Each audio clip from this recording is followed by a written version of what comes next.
നമസ്കാരം ഗൈസ്, ഇന്നത്തെ വീഡിയോയിൽ നമ്മൾ നോക്കാൻ പോകുന്നത് OnePlus Nord 4 5G 2 ദിവസം മുന്നെയാണ് ഇറങ്ങിയത്. ഇന്നലെ മിനിഞ്ഞാന്നാണ് ഇറങ്ങിയത്. അപ്പോൾ അതിൻ്റെ ഫുൾ ഡീറ്റെയിൽസ് ഞാൻ ഈ വീഡിയോയിൽ പറയുന്നതായിരിക്കും. കുറച്ച് കോമ്പറ്റീഷനും കാര്യങ്ങളൊക്കെ ഉണ്ട്. എന്തായാലും നല്ല ഫോണാണ്, ഞാൻ ഉറപ്പിച്ച് പറയാം.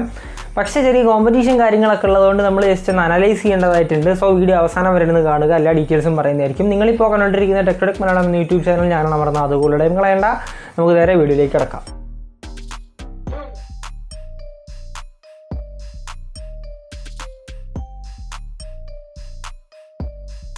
ഫസ്റ്റ് തന്നെ ബോക്സ് ആൻഡ് പ്രൈസിങ്ങിനെ കുറിച്ച് നോക്കുകയാണെങ്കിൽ ബോക്സിൽ സാധാരണ ഒരു TPU കേസ് വരുന്നുണ്ട്, അതായത് ഒരു സാധാരണ ക്ലിയർ കേസ്. പിന്നെ 100 വാട്ട്സിൻ്റെ അഡാപ്റ്റർ കൊടുത്തിട്ടുണ്ട്, നല്ല കാര്യം. പിന്നെ റെഡ് കളറുള്ള സാധാരണ ഒരു തരുന്ന Type A to Type C കേബിളും കൊടുത്തിട്ടുണ്ട്. പ്രൈസിങ് നോക്കുകയാണെങ്കിൽ 8/128-ന് 30,000 രൂപയും 8/256-ന് 33,000 രൂപയും 12GB 256GB 36,000 രൂപയുമാണ്. പ്രൈസിങ് കുറച്ച് കോമ്പറ്റീഷനാണ്, പക്ഷേ നിങ്ങൾ അതൊരു ഇൻട്രൊഡക്ടറി ഓഫർ എടുക്കുകയാണെങ്കിൽ പക്കയായിരിക്കും. കാരണം 3,000 രൂപയുടെ ഓഫറുണ്ട്. പ്ലസ് നിങ്ങൾ പ്രീ ബുക്ക് ചെയ്യുകയാണെങ്കിൽ, പ്രീ ഓർഡർ ചെയ്യുകയാണെങ്കിൽ, ഈ ഒരു ടൈമിൽ ചെയ്യുകയാണെങ്കിൽ 1,000 രൂപയുടെ എക്സ്ട്രാ ഓഫറുണ്ട്. സോ എനിക്ക് തോന്നുന്നു ഏകദേശം 26,000 രൂപയ്ക്ക് 8/128 കിട്ടും. പക്ഷേ 128GB ഒരു കുഴപ്പമെന്ന് പറയുന്നത് UFS 3.1 ആയിരിക്കും. 256GB മാത്രമേ നിങ്ങൾക്ക് UFS 4.0 കിട്ടുന്നുള്ളൂ. ആ ഒരു കാര്യം എന്തായാലും മനസ്സിൽ വെക്കുക. ഇനി ഡിസൈൻ ആ ഒരു പാർട്ട് നോക്കുകയാണെങ്കിൽ അവിടെയാണ് അവർ ഈ ഇടയായിട്ടൊരു ചേഞ്ച് വരുത്തിയിട്ടുള്ളത്. സാധാരണ നമ്മൾ വീഗൻ ലെതർ ബാക്ക് കാണാറുണ്ട്, പ്ലാസ്റ്റിക് ബാക്ക് കാണാറുണ്ട്, ഗ്ലാസ് ബാക്ക് കാണാറുണ്ട്. പക്ഷേ ഇത് മെറ്റൽ ബാക്കാണ്. അതിൻ്റെ താഴെ ഭാഗം മെറ്റലും ആ ക്യാമറാൻ്റെ ഹൗസിങ്ങുള്ള ആ ഒരു പാർട്ട് ഗ്ലാസ്സുമാണ്. അത് ഏതാ ഗ്ലാസ് എന്നൊന്നും അറിയില്ല. അപ്പോൾ ഒരു മുകളിലത്തെ ചെറിയൊരു ഭാഗം ഗ്ലാസും താഴേക്ക് മെറ്റലും. ഡിസൈൻ കൊള്ളാം, എനിക്കിഷ്ടപ്പെട്ടു. 3 കളർ വേരിയൻസിലാണ് വരുന്നത്. ഒരു ഗ്രീൻ ഉണ്ട്, ഒരു വൈറ്റ് ഉണ്ട്, അതിന് സിൽവർ എന്നെന്തോന്ന് പറയുന്നത്, എന്തോ ഒരു സിൽവർ, ഒരു ഗ്രീൻ ഉണ്ട്, പിന്നെ ആ സിൽവർ ഉണ്ട്, പിന്നെ ഒരു ബ്ലാക്കും വരുന്നുണ്ട്. ഇതിൽ ആ ഗ്രീനാണ് എനിക്ക് കുറച്ച് ഇഷ്ടപ്പെട്ടത്. നിങ്ങൾക്ക് ഏതാ ഇഷ്ടപ്പെട്ടത് അതൊക്കെ അവരവരുടെ ഓരോ കാര്യങ്ങളാണ്. പിന്നെ ബോഡിയും ഫ്രെയിമും മെറ്റൽ തന്നെയാണ്, അതായത് ബാക്കിൽ മെറ്റലാണല്ലോ, അതിൻ്റെ യൂണി ബോഡിയായിട്ടാണ് വരുന്നത്, ഒന്നിച്ചാണ് വരുന്നത്, ഫ്രെയിം വേറെയല്ല.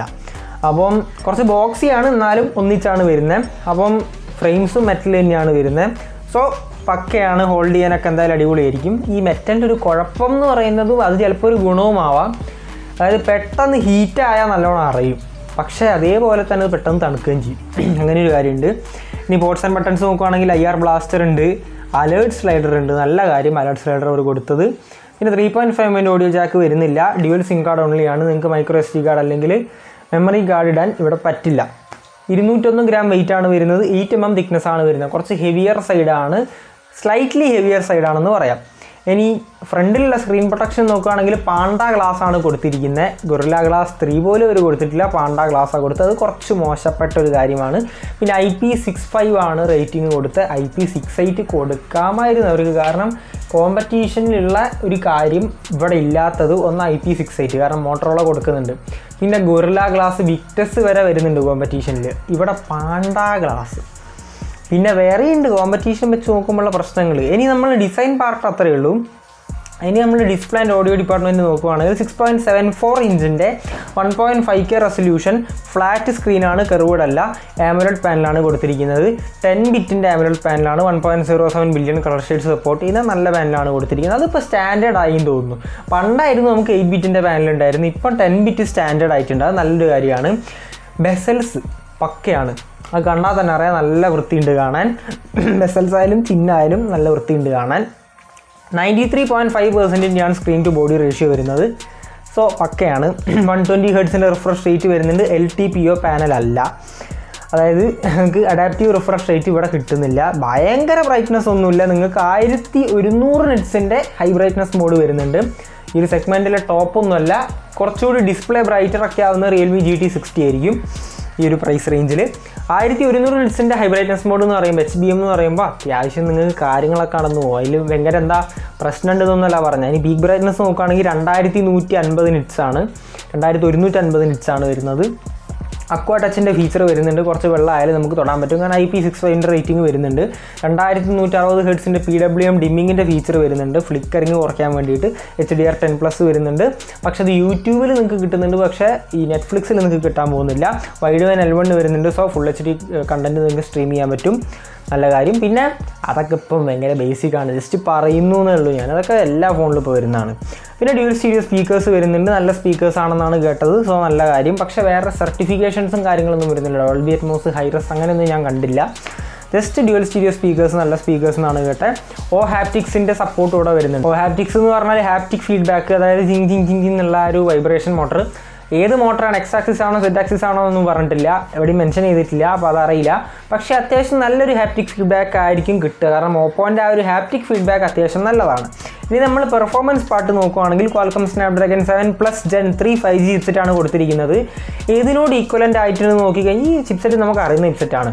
ജസ്റ്റ് ഞാൻ അറിയാൻ വേണ്ടി പറയാം, 8 Gen 2നോട് ഈക്വലൻ്റ് ആണ് ഈ ചിപ്സെറ്റ്. സോ അത്യാവശ്യം പവർഫുൾ ആയിട്ടുള്ള ചിപ്സെറ്റ് തന്നെയാണ് 4nm TSMC fabrication technology. So ഇതൊരു ഫ്ലാഗ്ഷിപ്പ് ലെവൽ കോറുകളൊക്കെ വെച്ചുള്ള ഒരു ചിപ്സെറ്റ് തന്നെയാണ്. ഈ ഒരു കോമ്പറ്റീഷൻ റേഞ്ചിലും വരുന്ന ചിപ്സെറ്റ് തന്നെയാണ്. വേറെ ഏതൊക്കെ ബ്രാൻഡ്സും കൊടുത്തിട്ടുണ്ട്, റിയൽമിയിലൊക്കെ ഉണ്ടെന്ന് തോന്നുന്നു, എനിക്ക് കറക്റ്റ് ഓർമ്മയില്ല. ആൻഡ് LPDDR5Xൻ്റെ റാം ടൈപ്പ്, UFS 3.1ൻ്റെ സ്റ്റോറേജ് ടൈപ്പാണ് 120 GB വരുന്നത്. UFS 4.0 ആണ് നിങ്ങൾക്ക് 256 GB വരുന്നത്. സോ എടുക്കുന്നുണ്ടെങ്കിൽ 256 എടുക്കുക, കാരണം പെർഫോമൻസിന് നല്ല മാറ്റം അറിയാനുണ്ടാവും. UFS 4.0 ആകുമ്പോൾ നല്ല ഗംഭീര അടിപൊളിയായിരിക്കും. ഇനി നമ്മൾ അതിൻ്റെ ഗെയിമിങ് പിന്നെ ബെഞ്ച് മാർക്ക് നോക്കുകയാണെങ്കിൽ 1.4 മില്യൻ്റെ പുറത്ത് 102 സ്കോർ, 72% ആണ് CPU ത്രോട്ട്ലിംഗ് ടെസ്റ്റിൽ കിട്ടിയത്. അത് കുറച്ച് കുറവാണ്, പക്ഷേ സ്കോർ കുറവാണെങ്കിൽ പോലും, അതിൻ്റെ ഒരു റിസൾട്ട് കുറവാണെങ്കിൽ പോലും അത് ഡേ ടു ഡേ ലൈഫിൽ ബാധിക്കുന്നില്ല എന്നാണ് പറയുന്നത്. പിന്നെ 86% ആണ് 3D മാർക്കിൻ്റെ സ്റ്റെബിലിറ്റി ടെസ്റ്റിൽ കിട്ടിയത്. 45 ഡിഗ്രി വരെ ഈ ഒരു ഫോൺ ചൂടാവുന്നുണ്ട്, പക്ഷേ അതിൻ്റെ ഒരു മെറ്റൽ ആയതുകൊണ്ടും കൂടിയുള്ള ഒരു ഗുണമായിരിക്കാം, പെട്ടെന്ന് തണുക്കുന്നുണ്ട്. സോ അതൊരു നല്ല കാര്യമാണ്. COD 90 FPS, BGMI 90 FPS, പിന്നെ ടെൻഷൻ ഇമ്പാക്റ്റ് നിങ്ങൾക്ക് മാക്സിമം ഇട്ട് കളിച്ച് ഹയർ സെറ്റിങ്സിലിട്ട് കളിച്ചാൽ 55-60 FPSൻ്റെ ഇടയിൽ നിങ്ങൾക്ക് സ്റ്റെബിലിറ്റി കിട്ടുന്നുണ്ട്. സോ ഓൾറൗണ്ട് നോക്കുകയാണെങ്കിൽ ഗെയിമിങ്ങിനും നല്ല രീതിയിൽ നിങ്ങൾക്ക് ഉപയോഗിക്കാൻ പറ്റും, വേറെ കുഴപ്പമൊന്നും വരാൻ പോകുന്നില്ല. ഇനി ബാറ്ററി സെക്ഷൻ നോക്കുകയാണെങ്കിൽ 5500 mAhൻ്റെ ബാറ്ററി, 100 വാട്ട്സിൻ്റെ വയേർഡ് ചാർജിങ്, 28 മിനിറ്റ് കൊണ്ട് നിങ്ങൾക്ക് 0 to 100 ഏകദേശം ആവും. ഏകദേശം 8 മണിക്കൂർ 50 മിനിറ്റിൻ്റെ സ്ക്രീൻ ഓൺ ടൈം നിങ്ങൾക്ക് ഇവിടെ കിട്ടുന്നുണ്ട്. ഞാൻ നോക്കിയ സമയത്ത് OnePlus ആണ് ഇപ്പം മാർക്കറ്റിൽ ഏറ്റവും കൂടുതൽ നല്ല ബാറ്ററി ലൈഫ് തരുന്ന സ്മാർട്ട് ഫോൺ. ഒരു കാലത്ത് തെറി കേട്ടോണ്ടിരുന്നതും ബാറ്ററി ലൈഫിനായിരുന്നെങ്കിൽ ഇപ്പം ഏറ്റവും നല്ല ബാറ്ററി ലൈഫ് തരുന്നത് OnePlus ആണ് ഇപ്പോൾ മാർക്കറ്റിൽ. സോ അതൊന്നും മൈൻഡിൽ വെക്കുക. പക്ഷേ വയർലെസ് ചാർജിങ്ങിൻ്റെ സപ്പോർട്ട് ഇവിടെ നിങ്ങൾക്ക് കിട്ടുന്നില്ല, സാഡ്ലി. അപ്പം മൂന്നാമത്തെ കാര്യമാണ് നമുക്കിവിടെ കോമ്പറ്റീഷനിൽ കിട്ടിക്കൊണ്ടിരിക്കുന്ന സാധനം ഇവിടെ കിട്ടാത്ത മൂന്നാമത്തെ കാര്യമാണ്. ഒന്ന് വയർലെസ് ചാർജിങ്, ഒന്ന് IP68ൻ്റെ വാട്ടർ റേറ്റിംഗ്, മറ്റൊന്ന് ഗൊറില്ല ഗ്ലാസിൻ്റെ പ്രൊട്ടക്ഷൻ. ഇനി നമ്മൾ സോഫ്റ്റ്വെയറിനെ കുറിച്ച് നോക്കുന്ന സമയത്ത് Oxygen OS 14.1 ആണ് ബേസ്ഡ് ഓൺ Android 14. 4 വർഷത്തെ ആൻഡ്രോയിഡ് അപ്ഡേറ്റ്, 6 വർഷത്തെ സെക്യൂരിറ്റി പാച്ച് അപ്ഡേറ്റ്, അതവർ കലക്കി. വേറെ കോമ്പറ്റീഷനിൽ ഇല്ലാത്തൊരു സാധനം ഇതാണ്. 4 വർഷത്തെ ആൻഡ്രോയിഡ് അപ്ഡേറ്റ്, 6 വർഷത്തെ സെക്യൂരിറ്റി പാച്ച് അപ്ഡേറ്റ്, അതും അവർ 6 വർഷത്തെ ഫ്ലുവൻസി സർട്ടിഫിക്കേഷൻ തരുന്നുണ്ട്. നിങ്ങൾ 6 വർഷം ഫോൺ ഉപയോഗിക്കുകയാണെങ്കിൽ 6 വർഷത്തേക്ക് ഹാങ് ലാഗ് കാര്യങ്ങളൊന്നും ഉണ്ടാകാൻ പോകുന്നില്ല. അതൊക്കെ ഞങ്ങൾ നോക്കാം എന്നാണ് OnePlus പറയുന്നത്. പക്ഷെ 6 വർഷം ഉപയോഗിച്ചാൽ ഗ്രീൻ ലൈൻ അടിക്കുമോ എന്നുള്ളത് നമുക്കറിയില്ല, അത് ഉപയോഗിച്ചാൽ അറിയാം. പിന്നെ കുറച്ച് ബ്ലോട്ട്വെയർ കാര്യങ്ങളൊക്കെ വരുന്നുണ്ട്. OnePlusൻ്റെ പഴയ Oxygen OSൻ്റെ ഭയങ്കരമായ ad free bloatware free experience ഒന്നും ഇപ്പോൾ ഇവിടെ ഇല്ല. എന്താ കളർ വോയിസ് ആയിട്ട് ഏകദേശം ഒന്നായിട്ടുണ്ട്. അപ്പോൾ അതിൻ്റേതായ ബ്ലോട്ട്വെയറും കാര്യങ്ങളും ഉണ്ട്. പിന്നെ AI ഫീച്ചേഴ്സ് ചിലപ്പോൾ ഔട്ട് ഓഫ് ദ ബോക്സ് കിട്ടില്ല, അത് അപ്ഡേറ്റിന് ശേഷം കിട്ടുന്നതാണ്. എന്തൊക്കെയാണെന്ന് നോക്കിക്കഴിഞ്ഞാൽ ഓഡിയോ സമ്മറി വരുന്നുണ്ട്, അതായത് ടെക്സ്റ്റ് വെച്ചിട്ട് അതിൻ്റെ ഓഡിയോ ആയിട്ട് സമ്മറി തരും. പിന്നെ നോട്ട് സമ്മറി വരുന്നുണ്ട്, മാജിക് എറേസർ വരുന്നുണ്ട്. നിങ്ങൾക്കറിയാം, എന്താ ഒരു ഫോട്ടോ എടുത്തിട്ട് ആവശ്യമില്ലാത്തൊരു സാധനം അവിടെ എടുത്ത് മാറ്റണേ മാജിക് എറേസർ. പിന്നെ ഓട്ടോ പിക്സലേറ്റ് എന്ന് പറഞ്ഞൊരു ഫീച്ചർ വരുന്നുണ്ട്. അതായത് നമ്മളൊരു സ്ക്രീൻഷോട്ട് എടുത്തു കഴിഞ്ഞാൽ അതിൽ ഫോൺ നമ്പറൊക്കെ ഉണ്ടെങ്കിൽ അത് കൊടുത്ത് ഓട്ടോ പിക്സലേറ്റ് കൊടുത്തു കഴിഞ്ഞാൽ ഓട്ടോമാറ്റിക്കലി ആ phone number sensitive information, personal ഇൻഫോർമേഷനൊക്കെ പിക്സലേറ്റ് ആക്കി കളയും. അതൊക്കെ അത്യാവശ്യം നല്ല ഫീച്ചറാണ്. AI എന്നൊന്നും പറഞ്ഞ് തള്ളിമറിക്കാനും നമുക്കിതുവരെ ആയിട്ടില്ല. സംഭവം AI നല്ല കാര്യമാണ്, പക്ഷേ AI എന്ന് പറഞ്ഞിട്ട് പലവരും തള്ളുന്നുണ്ട്, അതിന് മാത്രമൊന്നും ആയിട്ടില്ല. ഇനി നമ്മൾ മറ്റ് ഫീച്ചേഴ്സ് നോക്കുകയാണെങ്കിൽ in display fingerprint scanner വരുന്നുണ്ട്, ഫേസ് അൺലോക്ക്, IR ബ്ലാസ്റ്റർ, IP65ൻ്റെ water rating, USB version C 2.0 ആണ് വരുന്നത്, Type C പോർട്ട് 2.0 ആണ് വരുന്നത്. അടുത്ത നാലാമത്തെ കാര്യം നമുക്ക് കോമ്പറ്റീഷനിൽ കിട്ടുന്നതാണ്, USB വേർഷൻ 3.2 കിട്ടാറുണ്ട്. പ്രത്യേകിച്ച് മോട്ടോറോളേൻ്റെ ഫോണൊക്കെയാണ് കൊടുക്കാറുള്ളത്, അതിവിടെ കിട്ടുന്നില്ല. അതൊക്കെ കൊടുക്കണം ചെയ്യാം, അതിനൊക്കെ കൊടുത്തിട്ടുണ്ടെങ്കിൽ ഉണ്ടല്ലോ പിന്നെ ഈ ഫോണെ നമ്മൾ എടുക്കണ്ടായിരുന്നുള്ളൂ. പക്ഷേ ശരിയാണ്, സോഫ്റ്റ്വെയർ ഭേദമായിരിക്കും, പല കാര്യങ്ങളുണ്ടല്ലോ, നമുക്ക് ലാസ്റ്റിൽ അത് പറയാം. വൈഫൈ വേർഷൻ 6, ബ്ലൂടൂത്ത് വേർഷൻ 5.4 വരുന്നുണ്ട്, NFC-യുടെ സപ്പോർട്ട് വരുന്നുണ്ട്, 13 5G ബാൻഡ്സ് വരുന്നുണ്ട്, 4x4 മിമോ വരുന്നുണ്ട്, LSDC LDAC കോഡക്കുകളൊക്കെ സപ്പോർട്ട് ചെയ്യുന്നുണ്ട് ബ്ലൂടൂത്തിൻ്റെ. So connectivity wise no issues. ഇനി ക്യാമറയെ കുറിച്ച് നമ്മൾ നോക്കുകയാണെങ്കിൽ 50 മെഗാപിക്സലിൻ്റെ സോണി ലിറ്റിയ 600 ഒപ്റ്റിക്കൽ ഇമേജ് സ്റ്റെബിലൈസേഷൻ്റെയും ഇലക്ട്രോണിക് ഇമേജ് സ്റ്റെബിലൈസേഷൻ്റെയും സപ്പോർട്ടുള്ള പ്രൈമറി ക്യാമറ. രണ്ടാമത് വരുന്നത് സാധാരണ 8 മെഗാപിക്സലിൻ്റെ ultra wide 112 degree field of view. Decent pictures ആണ് ബാക്കിൽ കിട്ടുന്നത്. 4K 60 FPS maximum video resolution കിട്ടുന്നുണ്ട്, നല്ല കാര്യം. അത് നിങ്ങൾ OIS പ്ലസ് EIS-ലാണ് നിങ്ങൾ ഷെയ്ക്കിങ് വരാതെ എടുക്കുകയാണെങ്കിൽ നിങ്ങൾക്ക് 1080p at 60 FPS മാത്രമേ എടുക്കാൻ പറ്റുള്ളൂ. ഇനി 16 മെഗാപിക്സലിൻ്റെ ഒരു സെൽഫി ക്യാമറയാണ് വരുന്നത്. നിങ്ങൾക്കത് 1080p at 30 FPS ലോക്ക്ഡ് ആണ്. 4K സപ്പോർട്ട് നിങ്ങൾക്ക് ഫ്രണ്ടിൽ വരുന്നില്ല, വളരെ കഷ്ടം.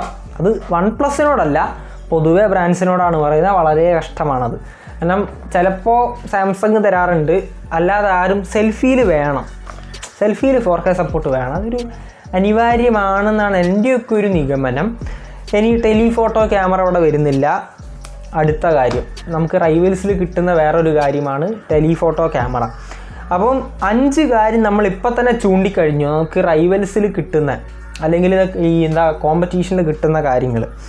അപ്പോൾ അങ്ങനെയാണ് ഈ ഒരു ഫോണിനെ കുറിച്ച് ഇനി കൺക്ലൂഷനിലേക്ക് വരുന്ന സമയത്ത് 5 കാര്യം നമ്മൾ എന്തൊക്കെയായിരുന്നു ഇതാക്കി വെച്ചിരുന്നത് എന്നുള്ളത് എനിക്ക് കറക്റ്റ് മറന്നുപോയി. USB വേർഷൻ 3.2 കിട്ടുന്നില്ല, IP65 കിട്ടുന്നില്ല, ഗൊറില്ല ഗ്ലാസിൻ്റെ പ്രൊട്ടക്ഷൻ കിട്ടുന്നില്ല, പിന്നെ മെറ്റൽ ബോഡി അത് ഇവിടുത്തെ ഒരു അഡ്വാൻറ്റേജ് ആണ്. പ്രോസും ഉണ്ട് കോൺസും ഉണ്ട്. പിന്നെ ഇവിടെ വയർലെസ് ചാർജിങ് കിട്ടുന്നില്ല. നമ്മൾ ലാസ്റ്റ് ഒരു കാര്യം കൂടി പറഞ്ഞു, ഞാൻ പെട്ടെന്ന് വിട്ടുപോയി, അത് ഞാനിവിടെ കൊടുത്തേക്കാം.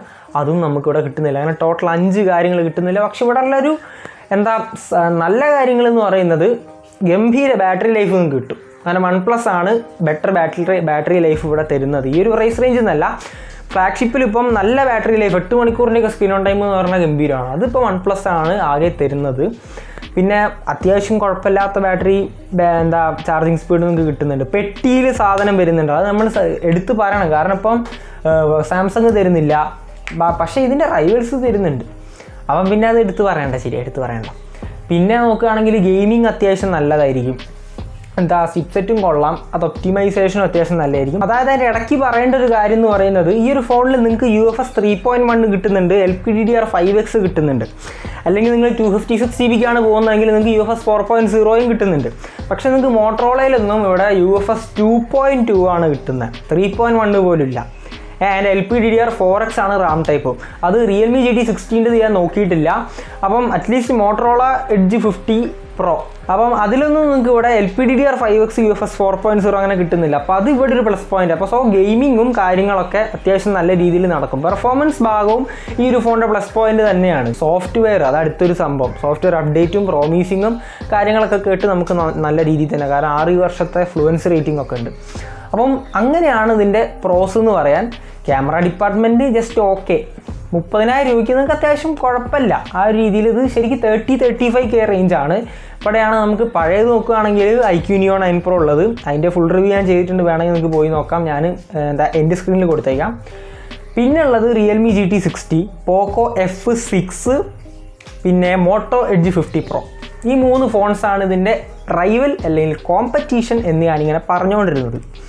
അപ്പോൾ നിങ്ങൾക്ക് കോമ്പറ്റീഷൻ എന്ന് തീരുമാനിക്കാം. ഇതെടുത്താലും നിങ്ങൾക്കൊന്നും കുഴപ്പം വരാൻ പോകുന്നില്ല. ഇതിൻ്റെ പ്രോസും ഞാൻ പറഞ്ഞു, കോൺസും ഞാൻ പറഞ്ഞു. ഇനി നിങ്ങൾ തീരുമാനിക്കാം. നിങ്ങൾക്ക് ബാറ്ററി ലൈഫ് എത്രയും മുഖ്യമാണെന്ന് നിങ്ങൾക്ക് എടുക്കാം.